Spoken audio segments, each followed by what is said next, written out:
I know you're listening. You're here because something isn't right. Something feels twisted, upside down. Things don't add up. Hello, human. Welcome to our twisted universe.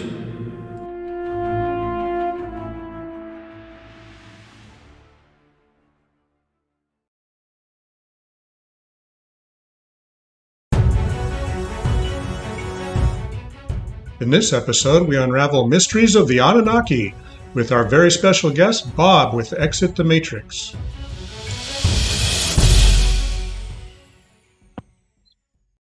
Hi, and welcome to our Twisted Universe. Today, we're going to be talking with Bob from the wildly popular Facebook page, Exit the Matrix. Hi, Bob. How you doing? Doing good. How are you guys? Good. So we came across you, and you had a lot of things to say, and we really liked where you were coming from. We were wondering what got you started on this Facebook page, and what is your motivation on that? Well, I started the page about 5 years ago. To be honest, my whole life, I've had a passion for wanting to learn, what is the truth of our existence? Like, why are we here? How were we created? Why were we created? Things like that. Like, I was that kid in high school that, I kid you not, like in English class, I did my whole, like, you know, school project on the Bermuda Triangle, and like I'd say like 3/4 of the kids in my class were just like, "What is this guy talking about? We don't even know." So I mean, even at a young age, I was reading Nostradamus, Edgar Casey, the Bible, other esoteric texts, researching UFOs and aliens and just a wide variety of stuff. So, throughout my life, I've always had that passion for, interesting things like that, like outside the norm of what, typical society even pays attention to. And so I really got into research on the Anunnaki, and a lot of that, spun off of my research over the years, into the Bible and other books that were taken out of the Bible, like the Book of Enoch, other like the Book of Giants, Jasser, other books that were, omitted by the Council of Nicaea, from the, I guess what you call the final version of the Bible now. So, I didn't just know they had a Giants version. Oh yeah. I knew about Enoch, but I didn't know about. Oh yeah, there's many books, and then you can go into the Nag Hammadi scriptures, which those were written by the Essenes, which a lot of Christians don't believe, understand this, but a lot of the followers of Christ, his apostles, were Essenes, including John the Baptist, and they had a lot more esoteric outlook, on the Old Testament than, the Pharisees and, the Sadducees and, a lot of the other religious sects at the time. And they were actually the outcasts. They were the rebels. And, and they hid those texts in Egypt to protect them from being destroyed by, I guess, the organized religion at the time. And so, I know it upsets a lot of, my fellow, Christian brethren that they think that it's, sacrilegious to even bring up that stuff, and that, the Gnostic texts to them are, hearsay and wrong. But, it honestly, a lot of that gives you a lot deeper like outlook into that early Christian period, and what they thought about the creation and the powers, behind the scenes in our creation. So I feel like it's the Bible, and there's a whole lot more. yes. And so, I started looking into the Sumerian tablets, which is amazing nowadays because, it used to be that, I know Zachariah Sitchin, he gets a lot of hits from both sides of the aisle. But he was doing his best in trying to translate these tablets and these ancient texts and stuff, and kind of like connect all the dots, between the Hebrew texts and the Sumerian tablets and other ancient texts and stuff, even the Egyptian mythologies and stuff. And but I mean, you can do your own research nowadays. You go to the ETCL with Oxford University, and they translate all of those tablets. I mean, not all of them, obviously. There's hundreds of thousands of tablets that have not been translated, but they've translated hundreds of those tablets, and you can get your own viewpoint out of those. It's a look into what our earliest ancestors, at least in this earth age, believed. So Hmm. That's fascinating. I want, did he find like something that was kind of, um, what am I trying to say? Connecting like through all the scriptures and all the ancient texts, did they find something that was kind of like a repetitive thing throughout all the cultures and religions? oh, there's many. I mean, the flood itself. I mean, pretty much every major religion or mythology or belief system in the world talks about this great flood that kind of reset the earth. It reset humanity. That's across the board. In the Bible and the Sumerian tablets, you got the Atrahasis. That talks about that. The Epic of Gilgamesh. Um, I mean, just on and on and on. The Egyptians, all those ancient civilizations, talked about that. Even the South American and North American Indian, or Native American peoples, they had those same beliefs too. So, I mean, it was a worldwide thing. And that was just one of them. The creation story itself is very similar across the board too.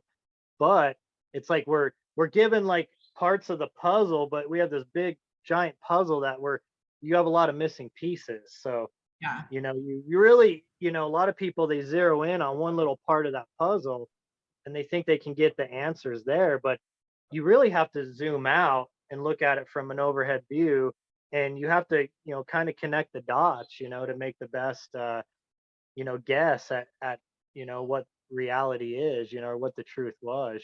So that's what I like to do. I like to just take all the pieces and try to connect the dots. So That's blowing my mind. Yeah, it's interesting. There's the flood. There's a bunch, but there's the flood. And when you said that it's across pretty much all cultures, there's also dragons are the same way. I mean, oh there yeah. doesn't appear to be any dragons now, but that's still a common thread. So, Yes. Yeah. Definitely. I mean, well, when you actually look at a lot of the Sumerian creation myths, Tiamat, was described as this big giant beast. mhm. But at the same time, Tiamat was also the representation of Earth at that, in that ancient period. And it talks about how the Sumerian creation mythology, the way that they explain it was that this Tiamat, was destroyed, that she was torn asunder in half, and that parts of her were strewn out throughout the galaxy, out throughout the universe. And that what we like to call the what they call the hammered bracelet is the asteroid belt that we call in our solar system. And they believe that that was part of the original Tiamat of that world, and that you know at one point Earth was a lot bigger than it is now, and it was broken up when that happened. Hmm. And then when that happened, that also messed up Mars's their atmosphere. I mean, Mars was a livable planet like Earth at one point. So it's Really looked really like interesting. we had it inhabited. Yeah. Did you see the recent picture with the doorway? No, but I know there's been a lot of anomalies found on Mars, so I would believe it. I mean, it's a square cut out of the side of a big rock, and it looks like a tunnel. It looks like something we would do. You're trying to dismiss it as just a rock slide, like it Yeah, broke away. yeah, Precise cuts. Yeah, it's all yeah, square. Looks like it goes back into the hillside, has like sloped sides and everything. It's like an entry. So wow. what happened here affected Mars. It makes sense. Yeah, it was a galactic thing that happened. Planets were moved out of their orbits.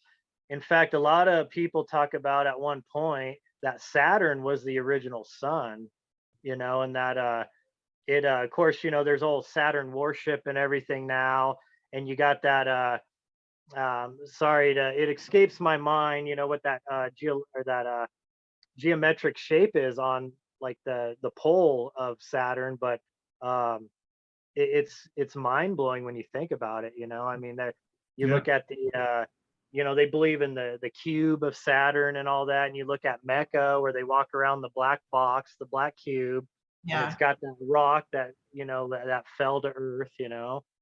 That's the cornerstone of it. And I mean, ancient civilizations, they had a totally different viewpoint on our um, you know our solar system than what we do now, but yet it was almost like they were looking at it before things changed too. So That's fascinating. I've never heard that before.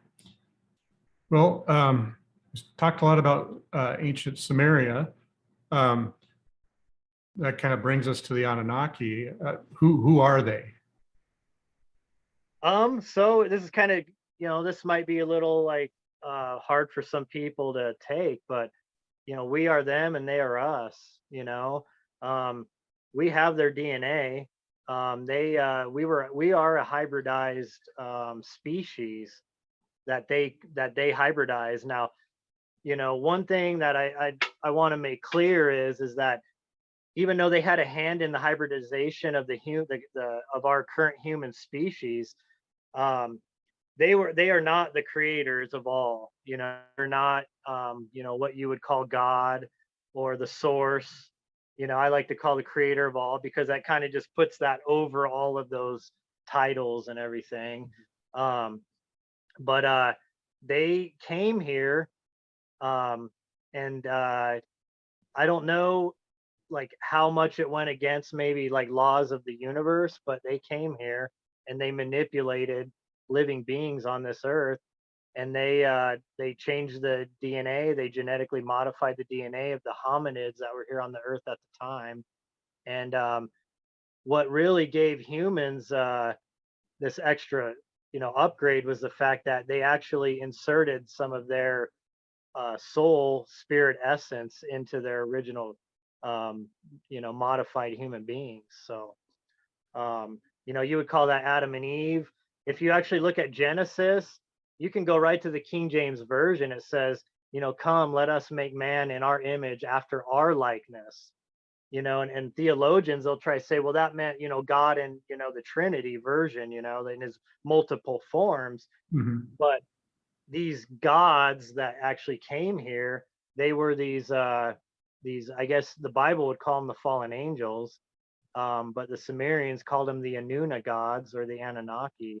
And in fact, Anunnaki even means, from heaven to earth they came, can mean the princely seed, which also has a lot, of connotation in that involved too. But I hope that kind of explained that a little bit to you guys. It Yeah. reminds me of Prometheus. Yeah, the movie. Yeah. Yeah, oh, yeah. I mean, Hollywood, they've had the inside track on a lot of this information for a while. I don't know. I don't like to use the term Illuminati, but let's just use it for the fact that it's a easy term to kind of an umbrella term that we can kind of put these people all under, that kind of rule our world and run our world, that run this matrix that we find ourselves in. But Shippers of I mean, Saturn. they believe that they have to give us bits of information. It's because it's part of that law of the universe. They think they're following they believe it's balancing out karma. You know, they can give you some lies, but they can give you some truth too. They have to balance out the lies with truth.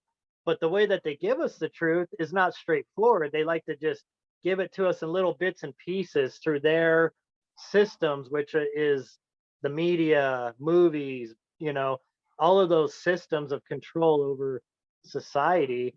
That's how they kind of feed that to us. And then they believe that, well, we're good now because, hey, we give you guys little bits of truth here and there. Now it's up to you guys to figure out what the truth is and what the lies are. And we're And most people, yeah, just believe the lies and march forward, you know? I So, and that was right over their heads. yeah, I get that. Doesn't look like they pulled the wool over your eyes too much. No, I mean, you know, you gotta, you, once you kind of pull yourself to the outside looking in, it's a little easier to see the game. And most people, it's very easy to get like into a tunnel vision. You know, you live your life and you're paying your bills, you're working hard, you're taking care of your family, you're just trying to survive. Yeah. So they build this illusion around people, you know, that's what I like to call the matrix. And it keeps people in line, and and essentially they're harvesting our energy. You know, that's what these people do, these beings. I actually, the ones behind the scene are truly energetic beings, you know. The Gnostics call them the archons, Christians call them the, you know, demons or the Nephilim spirits. You know, the Muslims call them the jinn, you know.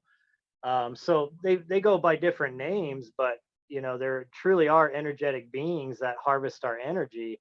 And I mean, all you got to do is just think about what you do every day, right? Like, think about it. You sleep, you get recharged. You go to work in the morning, you give all this energy, you work anywhere, you know, most people anywhere from 8 to 12 hours a day. Yeah. By the time at the end of the day, you are drained like a battery, right? Yep. You eat, that gives you a little sustenance, you go back to sleep, you get recharged, and you keep doing the same thing over and over. And you're building their world. You're you know, you're just a cog in their system. And I mean, so that in the movie The Matrix, that's why they use that analogy that people sleeping in pods, and the computers, you know, the machines, were just, you know, using them as batteries, human beings, you know. Yep. Essentially that's what this reality is. I mean, at least that's how we're used in this reality. I heard recently, I don't know, it was one of the forums that all the useless eaters, they don't know what to do with them. So they just want to give them drugs and put them plugged into the metaverse. Oh yeah. Oh yeah. I mean, we're looking at a future where depopulation is the reality. I mean, that's what Agenda 2030 is about. You know, Agenda 21 was bringing in their system and building it, building their internet of everything, was getting all of the players in place, the systems in place. But Agenda 2030 is the start of that depopulation, and that them basically replacing us with, you know, robotics and AI to manage the systems, to build the things they need to manage the world, so that, you know, they got their, you know, they'll have their huge plots of land, their houses on the hill, you know, surrounded by guards, and you know, they can sit up there and play around and do whatever they want. And they essentially are trying to turn us into serfs, you know, like the Middle Ages. You know, it's really what they're doing, but it's not like the way they used to do it. It's that they're trying to plug humanity into a technocratic, totalitarian system, you know, that you know, they can even try to go as far as trapping your soul in their system, you know. So it's really diabolical. Yeah, I like to say that the nobles of the Middle Ages, when the Magna Carta came around, they didn't go away. They just rebranded themselves and stayed in power. Yeah. Well, they still controlled the land and the resources and the banking, the currency. In fact, all currency really is an exchange of energy. But what they do is they load it up on their end so that they suck most of the energy from you, and you hardly get anything back in return. Right. You know, some people, you know, figured out ways to, you know, to build big businesses and to do things that can give them some of that financial freedom. But essentially, they're still part of the system too. You know, they're just like, you know, maybe they have a little more freedom, you know, than the regular person, you know, because they're not tied down to finances as much and worrying about, you know, where their next meal's coming from, how they're going to pay for their gas that's out of control, you know, and all that. But they're still in the system. They're still pawns of the system regardless. Yeah. Well, what's funny is the ones running the system become part of the system. They're slaves to it as well, because they have to run it for it to sustain. And so it's kind of like when you collect too much stuff, your stuff starts to own you rather than you owning your stuff. Their system is owning them, and they just happen to be responsible for keeping it running. Exactly. And a lot of, and there is a lot of truth to be said. You know, you always hear the old saying, like musicians and celebrities and politicians, all that, they sell their soul to join the club, right? Right. There's truth in that, because a lot of times what happens is you go into that system, and they'll set you up in circumstances that they're going to get blackmail on you. So they own you because they can destroy your world, and that's how they control you. A perfect example from here in North Carolina. In fact, he was over my county, over my region of North Carolina, was Madison Cawthorn. He got destroyed by the Rhino Republicans, because the system Republicans, because he had actually come out and said publicly on a podcast that he was invited to these parties in Washington D.C. where there was hookers and drugs, and they wanted him to like share his wife with other men, other politicians on the left and the right, Democrats and Republicans. And boy, McCarthy, he came down hard on Madison for letting that little cat out the bag.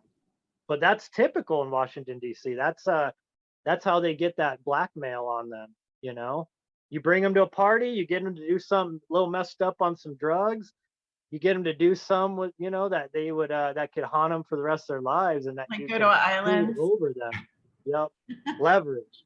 Oh my So, there's a reason why they call it a criminal enterprise in Washington D.C.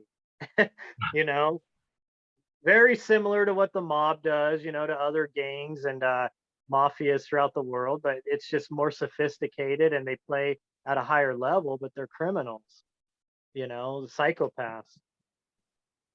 Oh my gosh, that's crazy. I don't know how many of our viewers really have done the deep dive on that, but the more you dig, the deeper the hole goes. Yeah. It is, yeah. Yeah. Oh, go ahead. I was gonna say, back to the Anunnaki. Yeah. I had a question. Did you say they were angels or from angels? Well, the Bible refers to them as angels, sometimes as gods. So here's a thing that's very controversial to say, but all of my research I've done and everything I've read leads me to believe that the God Yahweh in the Bible, the Old Testament God, is actually the two brothers, Enki and Enlil. And it's basically, it's the Hebrews essentially kind of merged those two God figures into one being. If you look at the Old Testament, you see a lot of weird shifts in the way that this God operates, and the way that this God speaks and works with, with his chosen race, Mm-hmm. I mean, it's like you make one mistake, you're getting, your, not just you, but your kids are going to be under a curse, I've heard that. Just just bringing them up out of Egypt and conquering the Canaanites and, the Philistines and all of those other civilizations that were in Mesopotamia at the time. It was just it was about war, destruction, kill every man, woman, child, animal. Here's the thing: the creator of all, the true, creator of all of us, this being is is not going to be a being that's going to be involved with sending you to war, with getting you to conquer your your enemies and all that. Think about it. If every living being comes from this creator of all, then that would all make all of us, brothers and sisters and children of that being. Mm-hmm. Why would you divide and war those, brothers and sisters against each other? It's very interesting. I mean, you look at the Sumerian version of Adam and Eve in the Garden of Eden, because they have the same story that's in the Bible, but there's a lot of different angles that you're looking at that same story. Um, Typically, the way most people that research what I do, they have come to the understanding that Yahweh in the Bible is the God in Lil. He's the commander of Earth. He's his symbol is the eagle, and then his brother Enki, who's also known as Ea, which the Earth was actually named after Ea. You know, that's the Ea in Earth. Um, he was the serpent in the Garden of Eden, and his family is always represented by the feathered serpent. That's always their connotation. All throughout all the civilizations on Earth, most civilizations actually fall under the standard of the eagle or the serpent, even to this day. So these two brothers have been at war with each other for a long time, ever since those beings, the Anunnaki, came to Earth, and they started, playing God with this world, and with the genetics of this world. And Key was actually the one that genetically modified human beings. Him and his sister Ninma Ninhurzag, they and his son, sorry, uh, Thoth, Thoth, however you want to say his name. Ningazida was his Sumerian name. Those three were the ones that worked together on the creating of the human species, the hybridization of what they called Adamu and Tiamat, which was Adam and Eve in the Bible. Well, when Enlil walked into the garden and he seen what Enki had done, that he had created this hybridized race, and that they had the essence of the gods, which is them, and had their intelligence and everything. Enlil became enraged, and he kicked them out of the Garden of Eden. And that's where you get that fallen away in from the beginning in the Garden of Eden in the Bible, where it says that, that Eve was tempted by the serpent and all that. Because here's the thing: if you look at the ancient, there's a lot of ancient, carvings that Sumerians had, and there was always one of the main things they had was the tree of life, and there's a tree of knowledge. And you'll see that many times. In fact, it's interesting, if you look at it, it's actually a representation of the human DNA double helix. And in fact, at one point we actually had a triple helix, but they shortened that because they shortened our lives. But when that happened. Oh, it's interesting though, is that it always shows Enki. He's got the pine cone shape, like this device, and he's got the bag at his side, and he's inserting that pine cone into different parts of that tree of life, which is the DNA. I mean, they tried to depict our creation in a simplistic way, like in a symbolic way, but we've lost that understanding, to this day. Humanity has, and but it's very simple when you look at the pictures of it, that they carved in stone. And you can tell that, and as you guys are probably aware, because I watched some of your videos, I know you guys have a very strong esoteric, understandings.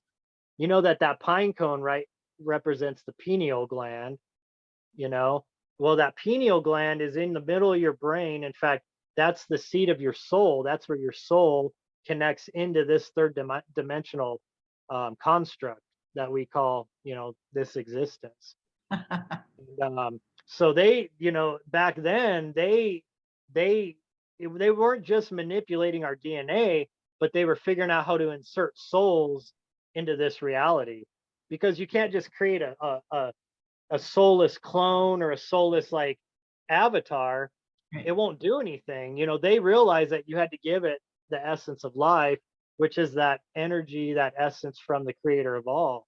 And that was a big, I mean, that's why in the Bible it comes down so hard on the fallen angels, because they came and they manipulated, and they did, all of this stuff on the earth. They had in the book of Enoch, it explains how they manipulated the DNA of animals, plants, human beings. Pretty much every living thing was corrupted on the earth.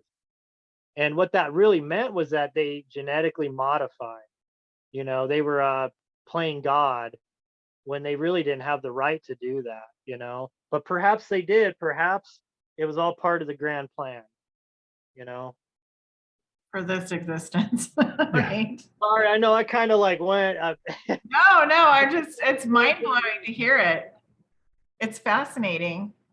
I'm trying to keep up with you because I mean, my I'm going a mile a minute there, thinking about all the crazy ideas. And I apologize, and I apologize to your listeners. I do have a problem with that. I start to run with it, and I have to, you know, stop and kind of reframe everything because I realize that, you know, for me, it's easy to like kind of run through all that stuff, but for a lot of people, that's very confusing and it's very mind blowing, and it's hard to like absorb that information.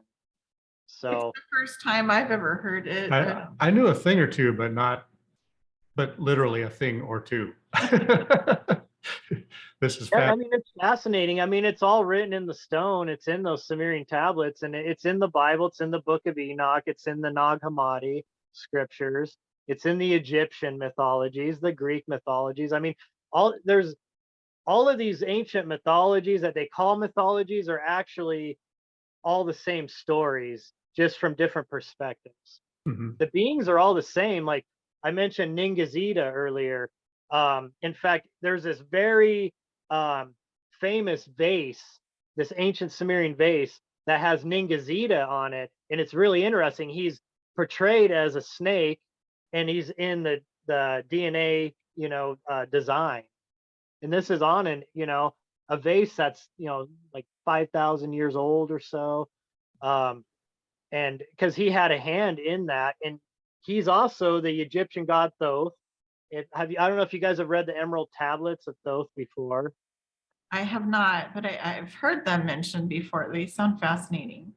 Well, there's a reason why. If you ever read the Emerald Tablets, it's you know, they're controversial too, obviously, but the deep esoteric teaching that goes into it, you just know that it comes from somebody beyond just your regular human being, you know.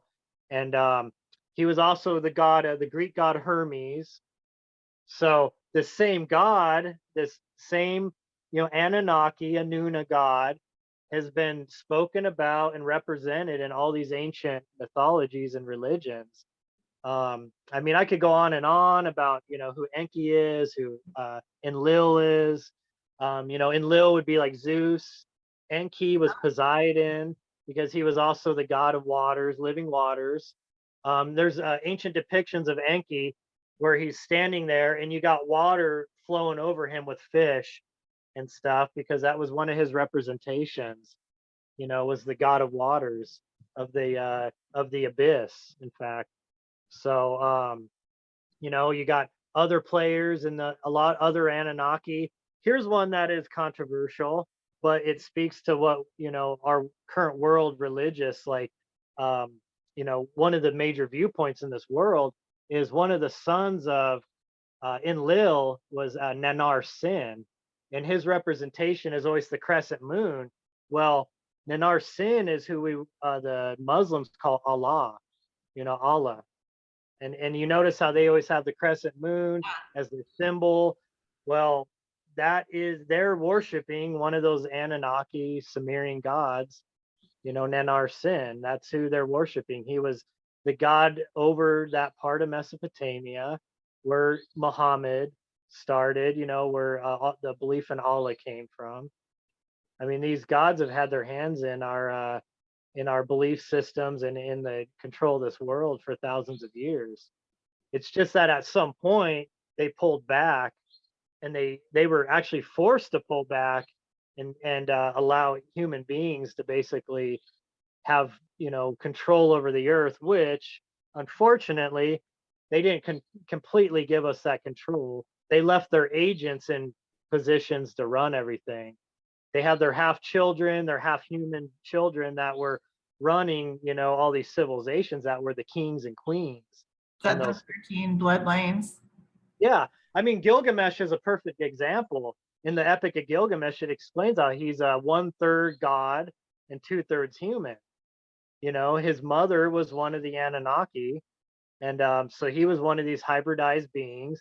If you've ever seen depictions of Gilgamesh, you'll notice that he's holding a lion in his arms like it's a kitty cat, you know. So he had a larger stature than the regular human being. He was very powerful, and he was the ruler of Ur, which was one of the original human cities on Earth. We were wondering if they looked like giants, or how big do you think they would be compared to a normal person? That's up for debate. Obviously, you have the Nephilim in the Bible, the Nephilim in the Book of Enoch. I mean, there's the Book of Giants talks about like King Og was one of the Philistine like rulers. He was supposed to be like 14 feet tall or something. I mean, it talks about how big his bed was. You look in the Bible, it actually explains how big some of these Nephilims like beds were. Well, I just want people to understand that, the Nephilim, what they are was they were a further hybrid of the human and Anunnaki species. We are hybridized from that species, but we only have a certain amount of that DNA. Whereas the Anunnaki later on, they actually slept with human women and it wanted, and they further genetically, like through blood, altered, that's where the Nephilim came from. They were those offspring that they were they were kind of like their children that were human that were here on Earth that they ensured would continue to rule this world, after they left physically. And those bloodlines are still here to this day. Behind the scenes, they run the money, they are the monarchies. They a lot of times they're called the blue bloods. They typically, whereas human beings have more of an iron-based blood, they have more of a copper-based blood, and that's why they're called the blue bloods. They're slightly a little different from us. They have a little different, bloodline makeup than we do, and there's a reason why monarchies around the world have always interbred. I mean, people don't understand this. Most of the royal bloodlines are inbreds. They breed within their own family structure. And what they're doing is they're trying to protect that Anunnaki bloodline that's been carried over from the beginning of time. I mean, the Bible talks about multiple bloodlines on the earth, and I mean, it's the same thing to this day. It's the same, beings, they look like us and we look like them, because just like going all the way back to the Bible, Genesis, let us make man in our image after our likeness. So it's not like these gods look like, crazy reptilians, or they look like some weird, tall, different type of being. Now, possibly in the universe, there are other species like that, but the Anunnaki, we got our likeness after them, and they look like us. If they were here on Earth right now, we might just think they're super beautiful, tall human beings. We wouldn't know that they're gods, or that they're. And when I say gods, just let me, clarify. That's small g gods. The God. Exactly. Yeah. Yeah. Interesting that you mentioned the whole thing around the monarchies, excuse me, and blue bloods. I've been thinking about that the last couple of days, that might be kind of leading up to this conversation, but that was a thing. And that they are a protected bloodline because of that, that they're not entirely the same as our strain. Yeah. 100%.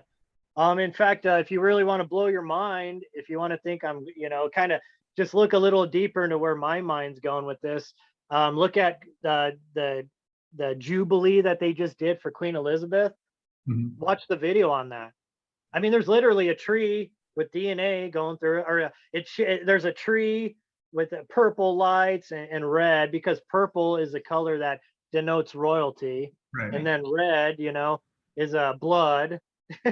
I mean, you can't make this stuff up. And then from this tree where they're doing the ceremony, there's the double helix shooting away from the tree and into other, like, esoteric, like symbols and other stuff. I mean, you can't make this up. I mean, see, what people don't realize is what these people do, what these beings do, is they're doing spells, they're doing ceremonies. Like Mhm. what we consider a ceremony or a spectacle to them is a spell. And that's one of the ways that they control and enthrall human beings, mesmerize.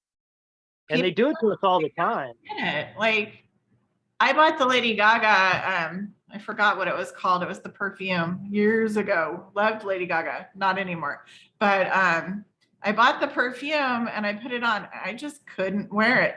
I did not use it at all. And I found out later that it had semen and her blood formulated. And they put that in there. And I'm not kidding. Anybody can look it up. Her perfume had that, and I'm like, that's spirit cooking. Oh yeah. Oh What yeah. that's doing to people. 100%. I mean, you can. I mean, Hollywood and musicians are. I mean, they're bought and paid. They sell their souls. It's a blood pact that they make to join the club, but there's a price to pay. Most of your female artists are high level witches. And I'm not saying anything bad about witches. I want people to understand that there's your Wiccan witches, like white magic witches and all that, pagan witches. These people are cultist witches. They're doing, it's coming from a darker, standpoint, and they do spells on us all the time. And the males, a lot of your male musicians are warlocks. And I mean, it's very interesting. I mean, without naming particular names, because I don't want to get in trouble. And don't get me wrong, I like some of these people's music, but there's a certain rapper I'm thinking of right now. In his lyrics, he has a song, and he literally says, "Let me go down to the basement, put my black robe on, and put my hands on the globe." I mean, I mean, they just tell you, I mean, there's a look at certain female musicians that have come out doing Super Bowl, Super Bowl mid show, the Super Bowl shows. Yeah. And one particular comes out riding the beast, supposed to be representative of the beast system in Revelation of the Bible. And she's dressed as the whore of Babylon. I mean, these people, they do this to us all the time. We just don't realize it. People don't realize that they're in that part of that spell. I mean, stadiums are actually designed in a way to harness that energy, to harness people's emotions and energy. And here you got they're witches and they're warlocks. They go in the middle of these stadiums and they do these spells on everybody. And everybody's in this stadium that as they're doing the spell on them, they're they're getting excited. They got, oh my God, my favorite hero, my favorite singer, and all this emotions flowing out of them and all this energy, and all that energy is getting sucked up. They're being harvested. Don't get me wrong, I love football. I do, but I understand what it is too. Anymore. It's interesting. All this stuff comes from the Anunnaki, like in a roundabout way, but it all kind of stems from that. Oh yeah, that's why on my page I just recently posted, you have to understand the past to understand the present. And a lot of my followers, they're still kind of come along at different levels. And I know that if I post this video on my page, I'm probably going to catch some slack, but I think a lot of people will agree, or it'll open up some minds too. I get a lot of strong followers from the far right on my page, but they don't understand that religion is actually part of the control system too. And even though a lot of their beliefs are actually in line with the truth, they don't realize that they're being manipulated also, and they're not given the full truth. There's this Italian linguist. His name is Mario Biglino, and I may have ruined his name, and I'm sorry, Mario, if I said your name wrong. But he was working for the Vatican for many years, and he was going and looking at original like Hebrew text, Jewish texts, and he was translating them into Latin and into other languages, European languages and stuff. And he started looking at these ancient text, and he started realizing like there's way more to the story than what they're letting on. And as soon as he started kind of stepping out of line and questioning things and posting about things, he obviously got kicked out of that he was not allowed to do what he was doing anymore, and he didn't have that access anymore to all those ancient texts and scrolls and everything that the Vatican controls. They have quite a stockpile of them. Yeah, yeah. Just frequency tones. They used to use that in church, the solfeggio. Am I saying that right? Solfeggio. Yeah, they used to use those to heal people when they went to church. And then somebody got wanted more of the power, so they took it away so that they'd have to go to the man to get healed. Obviously, that probably didn't work as well. Oh yeah, I mean that's a whole nother rabbit hole. Yeah. Yep. I mean, music, tones, speaking, resonance, sound resonance. Oh yeah, that's a whole nother deep like rabbit hole to go down, and how they manipulate us further. Yeah, for sure.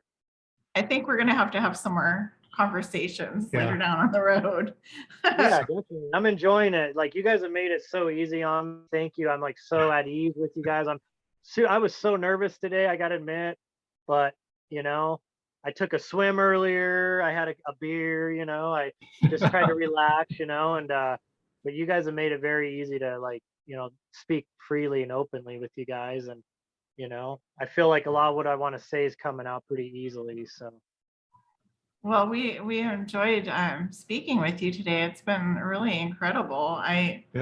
I mean, you've given us so much information and things that I've never heard or considered. So I think we'll have to do some of our research. Yeah, some more deep dives. And I feel like we need to have you back because you're a wealth of information for sure. yeah, I mean, I'm not a like professional archaeologist or a linguist or a researcher, as far as what academia would like say. I'm just a regular guy that's just trying to make sense of this world. And I've just read and studied a lot in my life. And I've gone into like so many like corners of stuff that you start actually finding the more you research and study, even if like you're going down this path and you're going down that path, you start to find they all start to connect. There's a giant web, that starts to build, or that puzzle piece starts to fill in a little more, You become a researcher just by your interests. I don't think you should diminish your accomplishments. Yeah. Well, I do appreciate that, like I said, I'm just humble. I'm just, I just want other people to have a passion for looking outside the box, for stepping outside their reality just a little, to like look outside of it. And I think too many people are in that cube, and it's hard to get out of that cube. And because what they want, the world controllers, is they want obedience, and they want people asleep, essentially walking zombies. And all you got to do is just go, your daily life every day, you realize that most people are walking zombies. It don't matter if they file into their local church every Sunday. It don't matter if they are, some, far left greenie, environmentalists.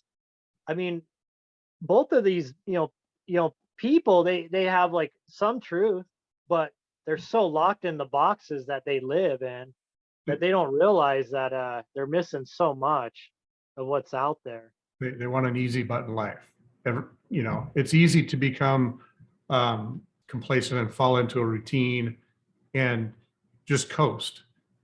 And if you ask questions, you disrupt your seemingly peaceful life, because some things you might not want to hear, but you grow because of them. You need to ask those questions because you may not like the truth, but the truth is the only thing that we should be seeking. Yeah.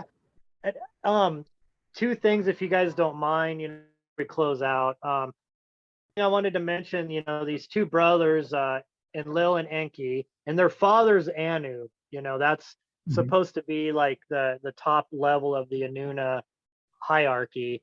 Well, I mentioned earlier that the one is the feathered serpent and the other one is the eagle. Well, it's interesting, I mentioned earlier how there's these conflicts around the earth and how these two families still have a hand in these conflicts.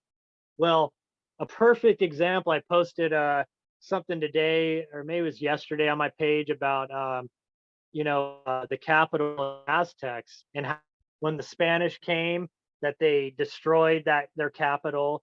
I'm not even going to try to say the name, but you know what I'm talking about, Tianaquanon, or I can never say it. You get what I'm saying, though. The capital of the Aztec Empire. Well, as you guys probably are aware of, that their god, Kulkan, Quetzalcoatl, was a feathered serpent. Right. Well, Enki and his family, they went to South America and North America, and they taught the native tribes of the North and South, a lot of teachings about the universe and esoteric things. And that's why you had a rise in technology and, the Incans and the Mayans and Aztecs. The North American Indians are very spiritual, they believe in the gods and all this stuff.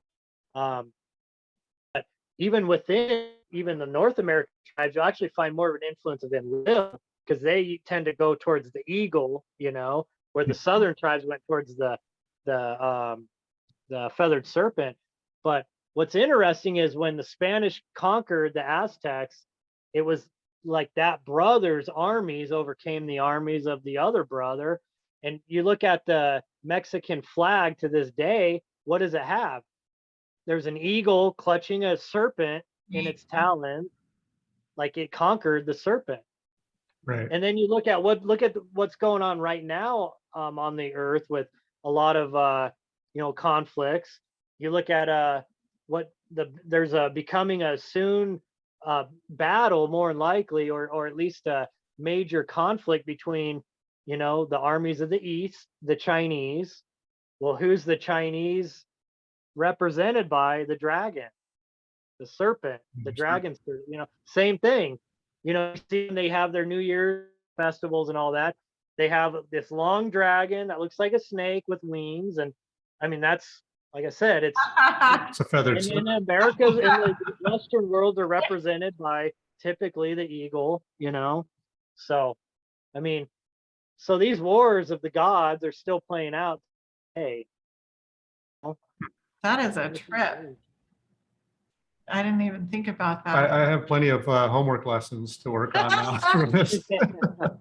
We're gonna But one thing, if you guys don't mind, like I want to leave everybody with like hope and with a sense of peace too, because I don't want all this to sound totally negative. But let's be real. When you get into this stuff, you have to go deep into darkness. Yeah. But you become that light in the darkness, and the darkness can't extinguish your light. But I do believe there is an awakening happening on the earth, and people are, little numbers of people are starting to wake up, and they're trying to stop that. They're trying to control. Why do you think they're trying to control speech so much? And they're trying to propagandize harder than ever, because they're losing control of the narrative, of their narrative. And so well, we are fragments, we are fractals, we are directly connected on the spirit level to the creator of all. Yes. So don't be afraid. I mean, we're only partly residing in this dimension. This is not reality. We think it's reality. This is just, I mean, what you think is reality is just what your senses of this human body, this avatar, is feeding you back electrical signals, telling you, you're feeling, what you're hearing, what you're smelling. None of that's even real. It's an illusion. It's a sliver of the full reality. Exactly. So I mean, our spirits, our souls, whatever you want to call it, resides outside of this too. We're think of the human avatar is like the space suit, that allows us to go into this space, that allows us to connect into this space so that we can experience third dimensional reality, matter reality. But essentially, it's sort of an illusion, you know. I, I go back and forth on simulation. I believe some is theory and some of it don't, but we are bigger and we are more powerful than what we think we are, you know. And I don't think we've tapped into our full potential, that's for sure. no, they like mentioned earlier, they cut our DNA down. We actually were supposed to have 3 strains of DNA, but they went and they fused our telomeres together so that they cut us down to just 2 strains of DNA. They limit our age. I mean, there's a reason why in the Bible and the Sumerian tablets and everything, why humans lived a lot longer back then, you know, but they tinkered with us because we were becoming too big for our pan, and they were worried about that. So That's crazy. Maybe becoming a little too much like them. oh, Or they were the Tower of Babel. We'll talk about the Tower of Babel another day because it's not what everybody thinks it was, you know, completely. What was your most favorite fascinating thing about the Anunnaki? Like the standout, incredible information? Well, honestly, when I'm looking at those ancient depictions in stone of the DNA of the tree of life, of the tree of knowledge, of Enki holding the pine cone and plugging it into the DNA, the tree of life, of Ninhursag, his sister, that helped him hybridize humans, of her holding a Damu on Adapa is another name for Adam. It depends, you know, Akkadian, Sumerian, Babylonian, they all have different names, but of her literally holding up Adam on her lap, and of the other Anunnaki, the other physicians that were working with her, of holding clay jars and everything that they were taking essence out of. You know, I mean, they tried to break it down in a very simple form for us. And when you start to really look at that, I mean, look at the god Ahura Mazda, which is actually the god Enlil. You know, that's the one that the Zoroastrians worship. I mean, he's sitting in a flying machine, flying over humans. You know, it's got the wings of the eagle once again. That's, you know, Enlil's symbol is, you know, that's what he's always represented of. And here you have this being flying over, watching over the humans, being led by chain underneath him by the other bigger, slightly bigger beings, you know. So That's I ringing mean, a you just bell. start looking at all that. It's just mind blowing, and you can't, once you see that, you can't not unsee it. Yeah, well, like the symbolism in modern culture, we say that all the time. Once you see the symbolism and learn to once you've recognized it, it's always there. You can never miss it. And we found it kind of takes away, like to go see a movie. I used to watch movies and pick apart the special effects. Now I just see the symbolism, and it's like disappointing to go to the movie. Hidden message? The story's just gone. Yeah. And all I have is these symbols to try and make sense of. And to be fair to some of the Hollywood producers, there are some good guys. You know, there's always good guys. There's always, you know, it's not all bad guys that do there's people that get into the system, but they're good, and they realize, and they try to figure out ways to work, you know, to tell us truth around the lies. And you know, like Stanley Kubrick's a perfect example. Eyes Wide Shut. You know, we all know the you know, those of us that have researched into it, not just the movie itself, we understand what was taken out of the movie, and we understand what happened to him, that, you know, that conspiracy theory, you know. And but you look at all his movies, I mean, and what he was trying to sneak out there and let us know, you know. They do. I mean, some of them do try to give us some of that truth. You've heard about the Stanley Kubrick and the lunar landing. Oh yeah. Oh yeah. Yeah. I don't know where to go with all that, because he like wants to believe in the you know, this you know, secret space program. Yeah. And part of me is like, well, would they actually allow us to leave Earth? You know? And then I don't know if you guys have ever watched any of Billy Carson's stuff, You know, he's somebody that I've actually learned a lot about the Anunnaki, the Emerald Tablets from. He's an amazing guy. He's on Ancient Aliens sometimes. He just put out a movie called The Black Knight. You know, it's about the Black Knight satellite, and he goes into a lot of like esoteric stuff and talks about the Anunnaki and all that too. Um, Yeah. but yeah, I mean, sometimes you wonder, are we allowed to leave this? You know, is this truly a prison planet? And maybe that's the thing. Maybe they try to keep our souls here or part of our essence trapped here into like a reincarnation cycle.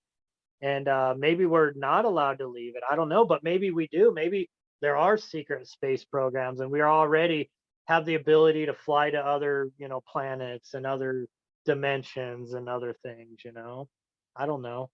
Or That's maybe a whole nother maybe rabbit they We're built, unlikely yeah, to know. maybe they built stargates and they're able to, like the movie Stargate, and they can go to these other like planets or these other worlds or dimensions through stargates. Like you guys were talking about the door on Mars. Well, you probably looked into the Mayan, the ancient like doorways that go to nowhere that the Mayans built, or sorry, not the Mayans, the Incans built. Possibly those were some kind of gate or something. There was some sort of a hole opened up. I forgot what state. Did you see that? There was like a No. black hole. It looked like a Stargate in the sky, and there was an object there too. I'll have to Wow. dig that up. Yeah, I'll send it to you. Yeah, you saw that on Facebook, wasn't it? Yeah, it's Or all over Instagram? the place. I've been Yeah. seeing it everywhere. But those are the places I look. I'm looking for anything interesting. Another time we'll talk about CERN and stuff, because that's a whole nother Yes. deep rabbit hole too, We and would that love can to go talk into about like that. some of that. Yep.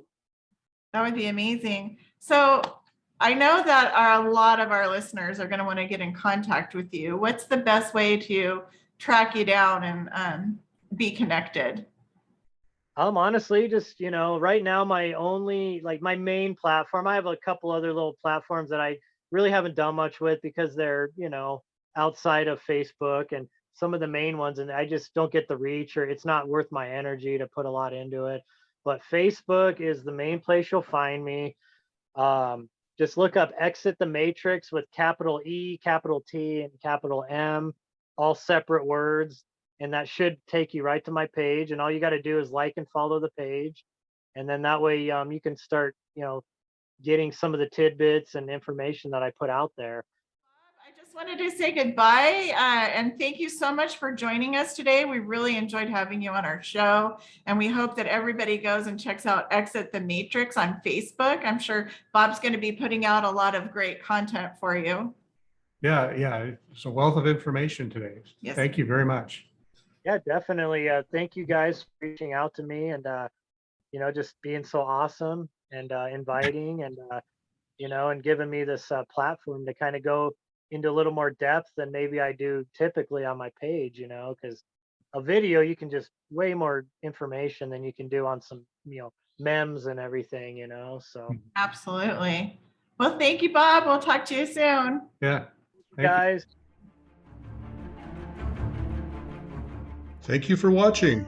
Come back soon for more great videos on strange and unusual topics: psychics, hauntings, energy healing, UFOs, entities, and other twisted shenanigans.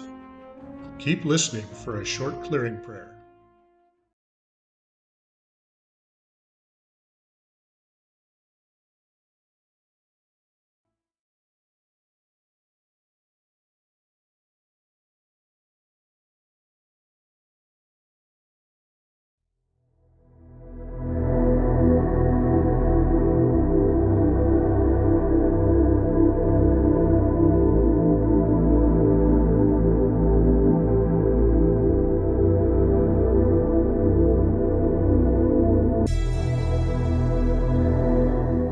We welcome all higher dimensional beings, archangels, and spirit guides in love and light. We speak to you from our heart to the Creator being. We are shrouded in light and love and are protected. We release any attachments or agreements that are not in our highest good and greatest good. We ask you to go in peace. The Creator welcomes you. You are healed and forgiven, lifted and enlightened. You are healed and forgiven, lifted and enlightened. You are surrounded with the Creator's light and love, safe to leave and ascend to your highest good. We ask the divine beings to help you move into your perfect place. Go in peace and love.